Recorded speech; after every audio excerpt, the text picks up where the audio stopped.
বন্ধুরা, যুক্তরাষ্ট্র বাংলাদেশের অন্তর্বর্তীকালীন সরকারের প্রধান উপদেষ্টা মোহাম্মদ ইউনূসের সঙ্গে অর্থনীতি নিয়ে আলোচনার পরিকল্পনা করছে। দ্য ফিন্যান্সিয়াল টাইমসের এক প্রতিবেদনে বলা হয়েছে, মার্কিন কর্মকর্তারা ঢাকায় আসছেন এই শনিবার।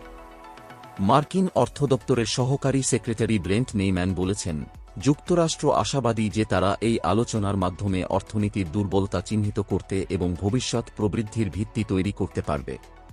এই আলোচনায় অর্থনীতি, মুদ্রানীতি এবং অন্যান্য বিষয় নিয়ে কথা হবে। তবে ইউনূসের অফিস এবং বাংলাদেশের অর্থ মন্ত্রণালয় জানিয়েছে, তারা এখনও এই বিষয়ে কিছু জানে না। শিক্ষার্থীদের আন্দোলনের মুখে শেখ হাসিনার পদত্যাগের পর ইউনূস অন্তর্বর্তীকালীন সরকারের দায়িত্ব নিয়েছেন।